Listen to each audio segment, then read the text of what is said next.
If your baby's not crawling at 8 months, don't start with random crawling exercises that you get from all over the internet. The first thing you want to do is figure out what is missing. In the next few minutes, I'm going to show you exactly what I would look for if I were evaluating your baby in person in your home today. And together we'll identify the one thing I want you to focus on first. Your baby needs 3 basic skills before they can crawl. The crawling triangle. First, trunk stability. Second, strong arms that can support the upper body. And third, a stable hands and knees position. If one side of the triangle is weak, the whole thing collapses and crawling becomes very difficult for your little one. Today, we're going to focus on just one side of the triangle. We're going to focus on the base of the triangle, helping your baby support their weight through their arms. So if that sounds good to you, grab your baby, get down on the ground, and let's get into it. Hi, I'm Charrett Gordon, a pediatric physical therapist. On this channel, I don't just teach you about infant milestones. I teach you how to look at your baby the way I do, so that you can understand what's holding your baby back and know exactly what to work on next. So here's today's Baby Master PT prescription. Today's goal isn't going to be crawling. Today's goal is helping your baby become comfortable supporting their upper body through their hands. First activity that I want you to do is called bearing weight over your leg. So here's how you set it up. You just put your baby with a toy in front of baby, put baby over your leg, and you're going to support baby while baby is trying to bear their body weight on their hands with their hands straight. And what I want you to do is pay attention to the way I am positioning his hands and just how much effort this takes. I want him to put his hands flat, but he doesn't really like to bear his weight on his hands. And his fingers tend to curl up into little fists, which is something that you might see with your little one. You notice the way that right hand balled up into a fist and I had to uncurl it. Now I also want you to pay attention to what I'm doing with my arm, with my forearm. I just put my forearm on his lower back to use my leg as a fulcrum to cue him to come up. And as I push down on his bottom, then it makes it easier for him to bear his upper body on his hands. Now, you notice I'm really not fighting with him. I'm not fussing with him. If he needs to take a break and put his head down, I'm perfectly willing to do that. I'm doing it on a soft surface so that if he loses it and collapses onto his face, that he doesn't start to cry. A lot of times parents would give up at this point and say, okay, the activity is not working. My baby isn't able to do this activity because baby collapsed onto his face. Baby collapsed onto his face not because he doesn't know how to do the activity, but because his arms are not strong enough and he needed to take a break. So let him take a break. As long as baby is not crying or seems like they're overly in distress, you can just pause the activity right there and get back to it. Let him take his little break. I'm giving him a little bit of support under his trunk as he needs it so that he can maintain the position and just be able to do this position for, I want to say, about 30-40 seconds. As your baby gets stronger and you are able to do this activity multiple times a day, here's what I want you to do. Practice this activity.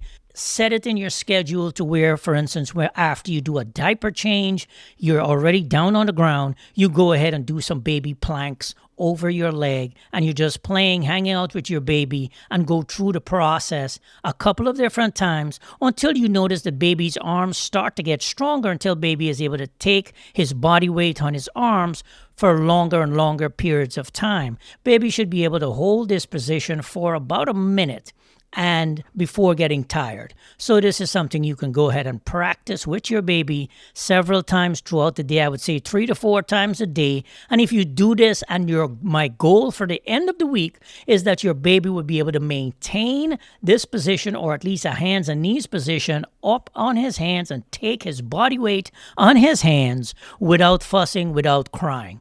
So that is your first exercise that I want you to try with your little one. And you can drop a comment and let me know just how much your baby is struggling with it, or if baby is doing okay with it. I showed you this same clip twice because I want you to realize that we're building strength one step at a time, and it takes a little bit of time. It's not going to happen the very first time you do it. The next exercise in our progression of difficulty is to put baby on their hands and knees. Now, I left the crying in so that you can hear baby fussing as I am trying to get him to bear his upper body weight on his hands and knees. He is doing that rocking on his own at this point. I'm just trying to get him to tuck those knees in under his trunk and be able to bear his weight.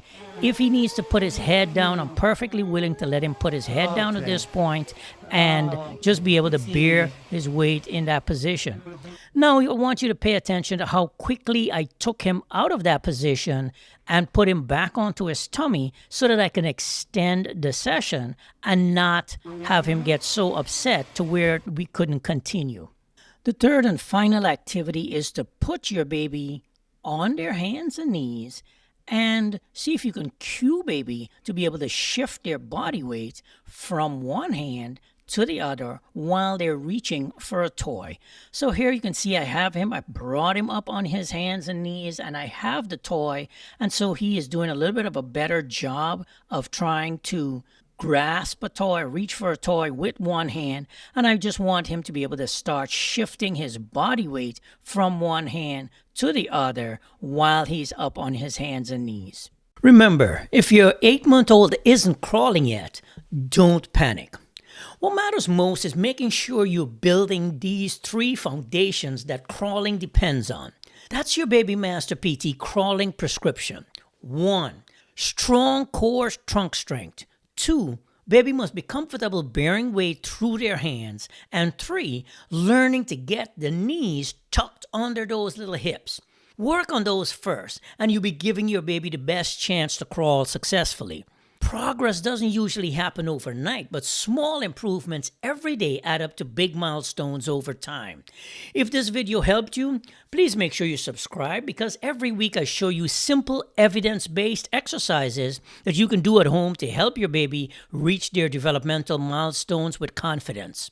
And if you're wondering, what if my baby still isn't crawling at 9 months? I've made another video that explains exactly what I look for and when it may be time to investigate a little bit further. I'm going to put the link for that video right here, so I will see you over there. Remember, movement builds minds. Now go hug your baby.